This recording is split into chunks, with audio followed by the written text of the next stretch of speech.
नमस्कार, राम राम हरियाणा देख रहे हैं आप। आपके साथ मैं हूं सपना दीपक मदेशिया। बुलेटिन का आगाज करेंगे। पंचकुला में सीएम नायब सिंह सैनी ने प्रेस कॉन्फ्रेंस की। आपको बताते चले, उन्होंने तमाम बातों का जिक्र किया, जिसमें उन्होंने एग्जिट पोल को लेकर कहा कि इसकी अपनी एक थ्योरी है, लेकिन हम अलग तरीके से काम करते हैं और लोगों से जानकारी लेते हैं।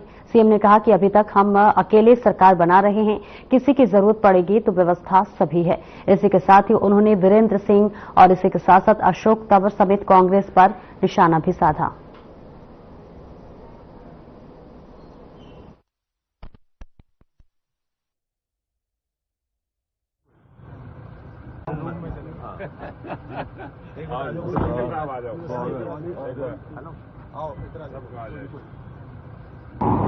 चुनाव के व्यस्तम दिनों के बाद आज फिर एक बार आप लोगों से मुलाकात करने का ये अवसर मिला है। मैं सबसे पहले तो आपके माध्यम से हरियाणा के 2 करोड़ 80 लाख लोगों का धन्यवाद करता हूं। धन्यवाद देना भी चाहता हूं कि आपसी सौहार्दपूर्ण वातावरण में प्रदेश का सामाजिक ताना बाना और भाईचारा कायम रखते हुए सबने एक सफल चुनाव प्रक्रिया में हिस्सा लिया है। इस चुनाव प्रक्रिया में लगे सभी अधिकारियों, कर्मचारियों का विशेष तौर पर मैं धन्यवाद करना चाहूंगा, जिनकी वजह से लोकतंत्र के इस पर्व में हम सब शामिल हुए हैं। बिना थके, बिना रुके चुनाव आयोग के मार्गदर्शन में आप लोगों ने मेहनत की है और वो प्रेरणा देने वाली है। मैं इस मौके पर हमारे हरियाणा पुलिस के सभी अधिकारियों और कर्मचारियों और इसके अलावा पैरा मिलिट्री फोर्सेस के सभी जवानों को भी मैं सलाम करता हूं, जिनकी सुरक्षा निगरानी में ये विधानसभा चुनाव बिना किसी अप्रिय घटना के संभव हो सके हैं।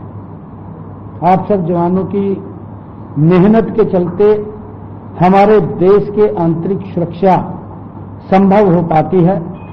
मैं लोकतंत्र के चौथे स्तंभ कहे जाने वाले पत्रकार साथियों का भी बहुत बहुत धन्यवाद करता हूं, जिन्होंने जनता के मुद्दे की आवाज और इस मतदान में आम जनता को प्रेरित करने का कार्य किया है। मैं हमारे पार्टी के शीर्ष नेतृत्व और हमारे पार्टी के वरिष्ठ नेताओं का भी आभार प्रकट करता हूं, जिन्होंने इस चुनाव में हमारा मार्गदर्शन किया। देश के यशस्वी प्रधानमंत्री आदरणीय नरेंद्र मोदी जी, भारतीय जनता पार्टी के राष्ट्रीय अध्यक्ष आदरणीय जगत प्रकाश नड्डा जी, भारत के हमारे गृह मंत्री आदरणीय अमित शाह जी और भारत के हमारे रक्षा मंत्री ठाकुर राजनाथ सिंह जी सहित तमाम वरिष्ठ नेताओं ने हरियाणा विधानसभा के इन चुनावों में हमारा साथ और मार्गदर्शन दिया है।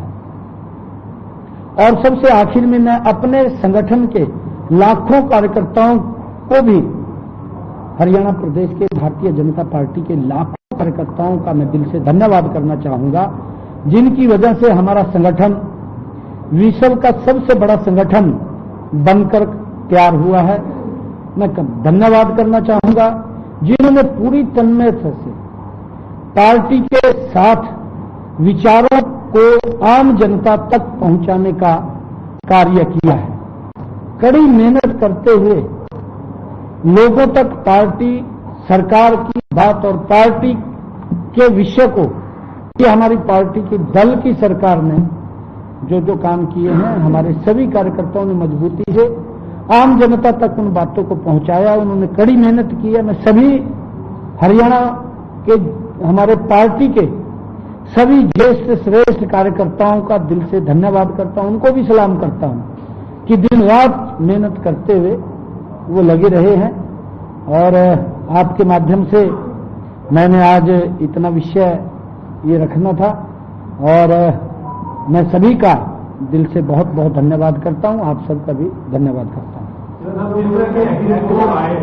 उसको आप कैसे देखते हैं, क्योंकि हर एक एग्जिट पोल में कहीं ना कहीं भाजपा को जाता हुआ हाँ, देखिए 8 तारीख को हम सरकार बना रहे हैं। मेरे पास सभी रिपोर्ट्स हैं और 8 तारीख के बाद आपके सामने है 8 तारीख को जनता देगी जवाब और ये कहेंगे कि ईवीएम है खराब। जनता जवाब देगी 8 तारीख को और ये आरोप लगाएंगे, ये कहेंगे ईवीएम खराब है, ईवीएम को दोष देंगे। ये देने वाले हैं, आप देखना। है जी, मैंने क्या कहा? 8 तारीख को जनता देगी जवाब, ये कहेंगे ईवीएम है खराब।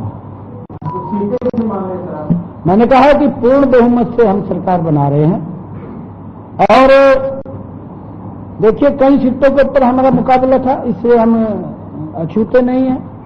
कई सीटों पर मुकाबला में हैं हम। भारतीय जनता पार्टी पूर्ण बहुमत से सरकार बना रही है। हम तीसरी बार हरियाणा के अंदर अपने कामों के बल के ऊपर आदरणीय मोदी जी और हमारा डबल इंजन की सरकार ने जो मिलकर के हरियाणा के लोगों के हित में निर्णय किए हैं, वो लाजवाब निर्णय हैं। ऐसा नहीं है, लोगों के जीवन को सरल सुगम करने का काम और लोगों को राहत देने का काम।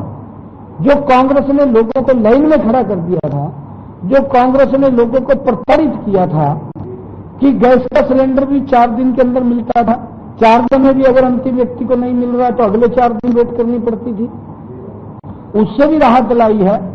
आम गरीब व्यक्ति तक योजनाबद्ध तरीके से हमारी सरकार ने लाभ पहुंचाया है और उसका एक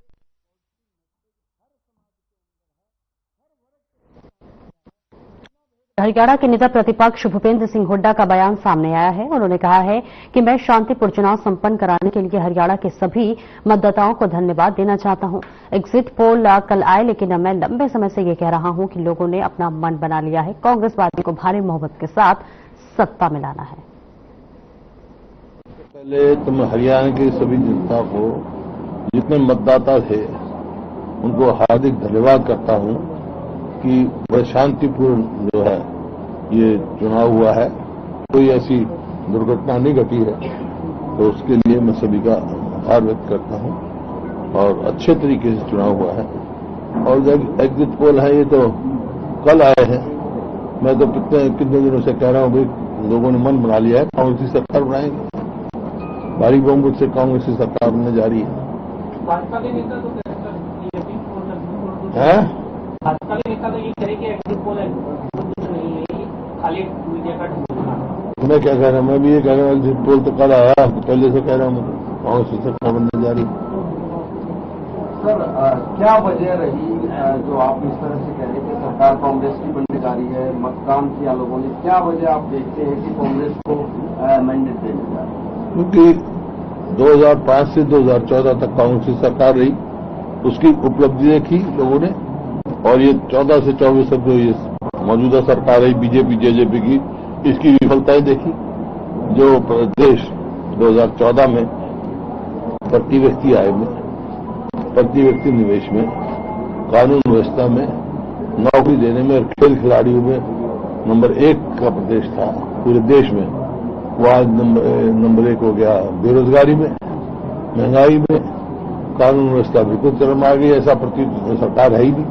बेखौफी से बदमाश जो है कभी फिरौती मांगते हैं, कभी लूटते हैं, कभी मतलब मर्डर हो रहे हैं, बलात्कार के रेट बहुत बढ़ रहे हैं।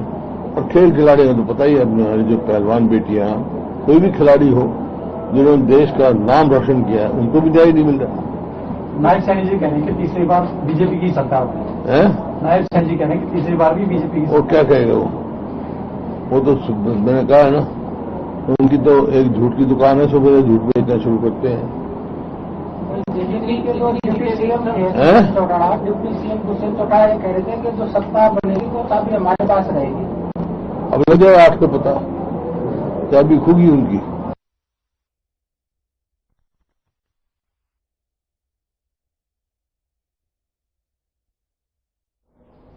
चुनाव के बाद एनालिसिस का सिलसिला तेज हो गया है तो वहीं सियासी प्रतिक्रियाओं का दौर भी तेज है। मूलचंद शर्मा का बयान सामने आया है। उन्होंने कहा है कि इस तरह के सर्वे राजस्थान, मध्य प्रदेश और छत्तीसगढ़ में भी हुए थे, लेकिन यहाँ के हालात सबको पता है। हमारे पास जो सर्वे है उसके आधार पर हम पूर्ण बहुमत से सरकार बना रहे हैं। 8 अक्टूबर को नतीजा सामने आ जाएगा।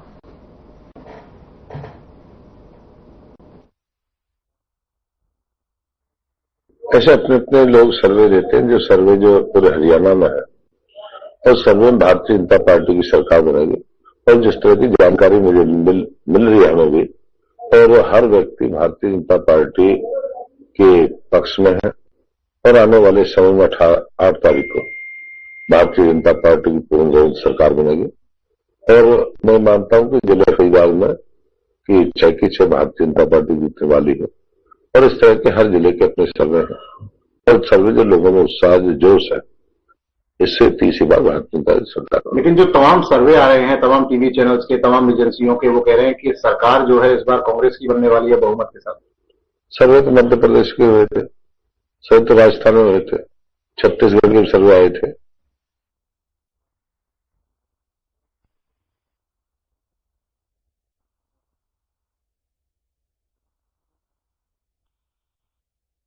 और हरियाणा विधानसभा चुनाव होने के बाद अब सभी प्रत्याशियों को 8 अक्टूबर का इंतजार है। उस दिन उनके भाग्य का फैसला होगा और इसी को लेकर हरियाणा के पूर्व गृह मंत्री अनिल विज ने कहा कि ये एक सबसे बड़ा उत्सव है और वैसे ही मनाना चाहिए। हमने भी ऐसे मनोरंजन किया और जैसे होली और दिवाली पर करते हैं।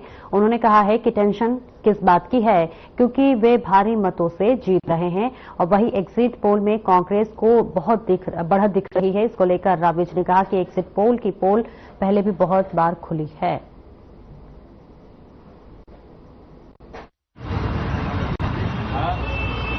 देखिए, ये जो चुनाव है ये लोकतंत्र का सबसे बड़ा उत्सव है और इसको उत्सव की तरह ही मनाना चाहिए। हमने चुनाव अभियान भी ऐसे ही मनोरंजन किया जैसा होली और दिवाली में करते हैं। टेंशन किस बात की? और फिर हम तो जीत रहे हैं जैसे भारी मतों के साथ, सारे कार्यकर्ता जिसे मना रहे हैं।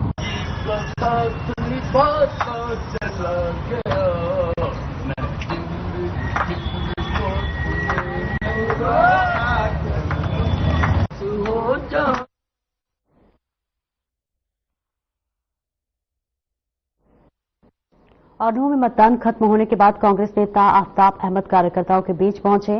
इस मौके पर मीडिया से बातचीत करते हुए आफ्ताब अहमद ने कहा कि सबसे पहले तो वो हरियाणा की 2 करोड़ जनता का आभार व्यक्त करते हैं कि लोकतंत्र के पर्व में सबसे महत्वपूर्ण अधिकार संविधान में बाबा साहब भीमराव अंबेडकर ने प्रदान किया है, उसका इस्तेमाल करके उन्होंने अच्छी खासी मात्रा में मतदान में हिस्सा लिया। उन्होंने साथ ही कहा कि जनता के मन में बीजेपी के खिलाफ माहौल है और कांग्रेस पिछली सरकार की नीतियों में विश्वास और विकास और कांग्रेस के नेतृत्व में और जनता ने मिलकर जो सरकार के खिलाफ लड़ाई लड़ी है।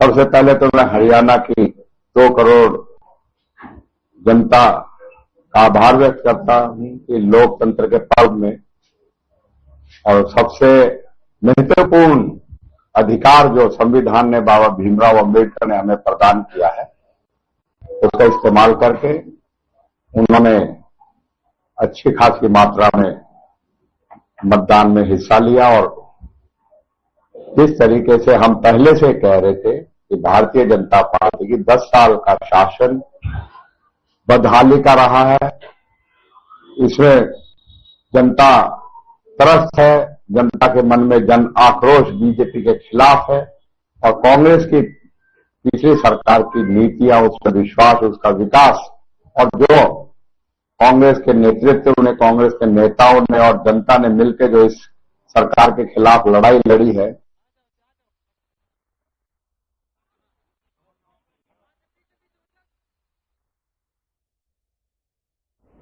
और खबर सिरसा से है, जहां विधानसभा चुनाव में जिले के 5 विधानसभा क्षेत्रों में मतदान शांतिपूर्वक संपन्न हो गया। जिला प्रशासन ने मतदान प्रक्रिया को संपन्न करवाने के लिए पुख्ता इंतजाम किए गए थे।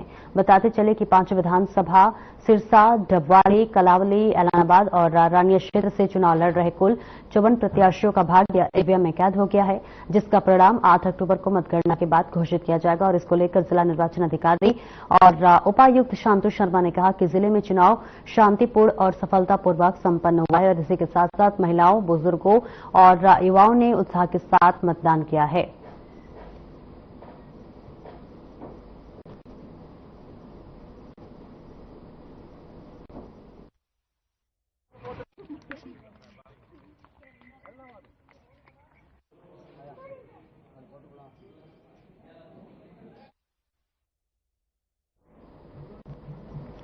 खबर सिरसा से, जहां पर जिला निर्वाचन अधिकारी और उपायुक्त शांतु शर्मा ने सीडीएलयू में बनाए गए सभी मतगणना केंद्रों का मुआयना किया और मतगणना के लिए तैनात अधिकारियों और इसी के साथ साथ कर्मचारियों को जरूरी दिशा निर्देश दिए।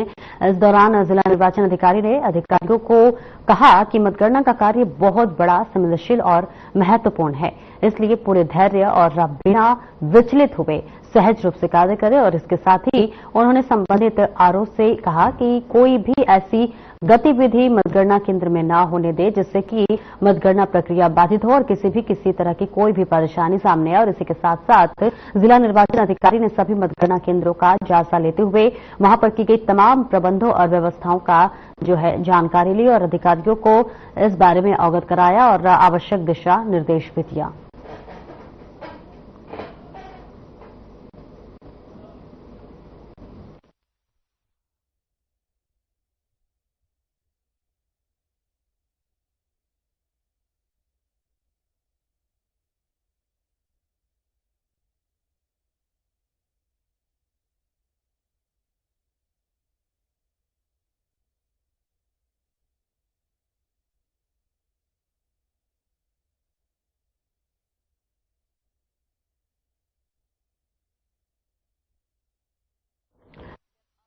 यमुनानगर 4 विधानसभा क्षेत्र में जहां शनिवार को मतदान के बाद सुरक्षा के घेरे में ईवीएम को औद्योगिक प्रशिक्षण संस्थान यमुनानगर में स्ट्रांग रूम में कैद कर लिया गया, तो वहीं प्रशासन की तरफ से सुरक्षा व्यवस्था के लिए ट्रिपल लेयर लगाई गई है। आपको बता दें कि पहले लेयर में सीएपीएफ के जवान, दूसरी लेयर में हरियाणा पुलिस के जवान और तीसरी लेयर में जिला पुलिस के जवान तैनात हैं। 24 घंटे सुरक्षा निगरानी में ईवीएम डबल ताले के भीतर स्ट्रांग रूम में रखी हुई है। सुरक्षा दृष्टि से रिकॉर्डिंग करने वाले सीसीटीवी भी लगाए गए हैं।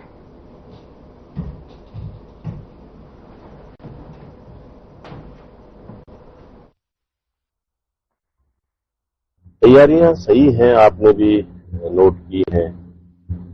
सभी मशीनें कल रात को चारों असेंबलीज के स्ट्रांग रूम्स में डिपॉजिट हो गई और जो स्ट्रांग रूम्स पहले जिला पुलिस के सिक्योरिटी में थे वो सीएपीएफ को हैंडओवर कर लिए गए कल रात में। और इनके बाहर CCTV cameras with power backup लगे हुए हैं जिनमें रिकॉर्डिंग भी उपलब्ध है। और इसके अतिरिक्त ट्रिपल लेयर की सिक्योरिटी हमने बना रखी है। जो सबसे बाहर का कॉर्डन है वो हमारा है। स्ट्रांग रूम की सुरक्षा के लिए हमने हमारी 3 घेरा सुरक्षा व्यवस्था की गई है। ट्रिपल लेयर, उसमें जो प्रथम घेरा है वो सीएपीएफ का है, जो द्वितीय घेरा है वो हरियाणा आर्म्ड पुलिस का है और जो तृतीय घेरा है जिसको हम आउटर कॉर्डन ही बोलते हैं वो जिला पुलिस की तरफ से है। 24 घंटे की सुरक्षा व्यवस्था रहेगी। सीसीटीवी की व्यवस्था है। यहाँ पर एक कंट्रोल रूम भी बनाया गया है जिसमें एक डीएसपी रैंक का ऑफिसर और एक सिविल डिपार्टमेंट की तरफ से गजेटेड ऑफिसर वो हर समय यहाँ पर मौजूद है ताकि किसी भी प्रकार की कोई भी दिक्कत न आए। जहां तक मतगणना का सवाल है,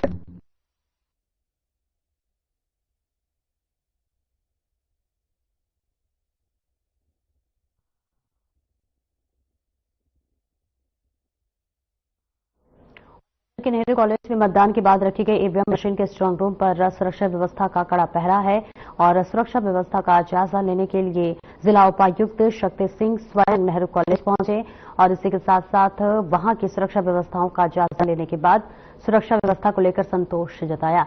3 लेयर की सुरक्षा में ईवीएम स्ट्रांग रूम की निगरानी की जा रही है।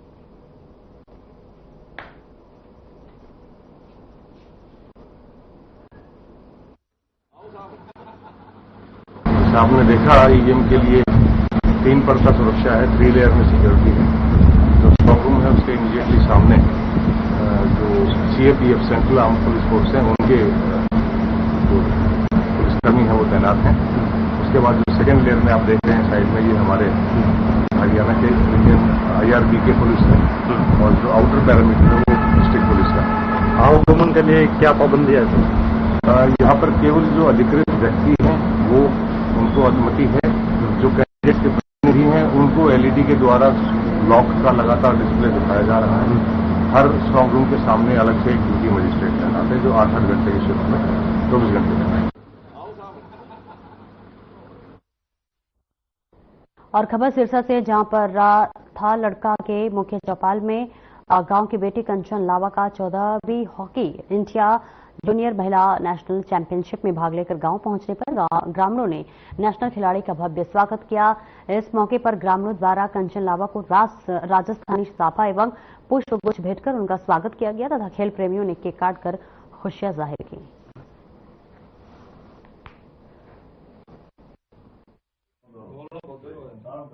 कंचन लावा अपने गांव का नाम रोशन किया और हनुमानगढ़ जिले और राजस्थान का जो राजस्थान टीम में सिलेक्शन हुआ है और बाहर राज्य खेल के आई और लड़कियों का सबसे ज्यादा फोकस इसी तरह अब लड़कियां जो इनको देख के आगे और भी बढ़ेगी और इनका परिवार का भी पूरा सहयोग रहा है।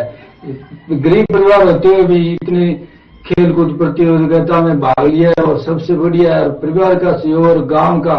आज कंचन गांव में पधारने पर सभी ग्रामवासी मिलकर बहुत जोर शोर से इनका स्वागत किया और मान सम्मान भी किया है। इसी तरह भी आगे लड़कियां और बढ़ती रहे और गांव की शोभा और बढ़े और मान सम्मान हो। पहले ओपनिंग हुई थी, उसके बाद हमारे टूर्नामेंट स्टार्ट हुए थे। ये हॉकी इंडिया जूनियर अंडर 19 के नेशनल, इसमें राजस्थान की टीम से 18 लड़कियों का सिलेक्शन हुआ, लेकिन हनुमानगढ़ डिस्ट्रिक्ट से 2 लड़कियां मिली। एक आप और दूसरी कौन सी लड़की? एक सोनडी की है सर। आपको खेल की काफी उच्च पद पर गए हो, खेल की प्रेरणा कहाँ से मिली? खेल भावना कैसे जागृत हुई आप में? सबसे पहले तो खेल में हमारे घर वालों की सपोर्ट रही है, कोचेस की रही है, पूरे गांव की रही है, समाज की रही है। उनकी बदौलत ही आज मैं इस मुकाम तक पहुंच पाई हूँ। घर वालों की काफी सपोर्ट रही है, मेरे पापा बहुत सपोर्ट करते हैं मेरे को।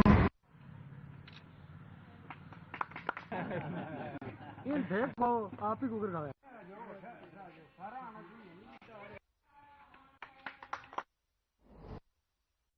ही स्कूटी और बाइक की आमने सामने हुई टक्कर में 2 युवकों की मौत हो गई। मृतकों की पहचान देवेंद्र और राजवीर के रूप में हुई है। पुलिस के अनुसार स्कूटी पर देवेंद्र और राजवीर बाइक पर सवार थे। इन दोनों ही की आमने सामने की भिड़ंत हो गई। बताया गया है कि बाइक सवार बेरी से अपने गांव खोड़ा जा रहा था और स्कूटी सवार झारली की तरफ से अपने गांव रई आ रहा था, तभी दोनों वाहनों की भिड़ंत हो गई। हादसे के बाद दोनों का इलाज के लिए ले जाया गया। जानकारी के अनुसार स्कूटी सवार दिल्ली के अस्पताल और बाइक सवार झज्जर के सरकारी अस्पताल में इलाज के दौरान दम तोड़ दिया। तो वहीं पुलिस द्वारा दोनों के शवों का पोस्टमार्टम कराया जा रहा है।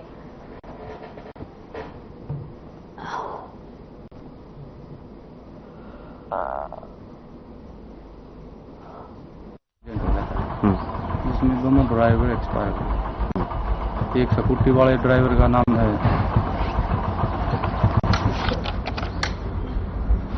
देवेंद्र सनोप मांगीराम, गांव रैया का है। और ये जो मोटरसाइकिल पे था इसका नाम राजवीर सनोप मांगीर वासी खोल रहा है। एक्सीडेंट कहाँ पे हुआ? ये रुड़ियावास गांव के पास हुआ। अच्छा, दोनों पोस्टमार्टम करा दिया? हाँ, एक का दिल्ली है, दिल्ली डेड बॉडी। और फिलहाल इस बुलेटिन में इतना ही। दीजिए इजाजत, नमस्कार।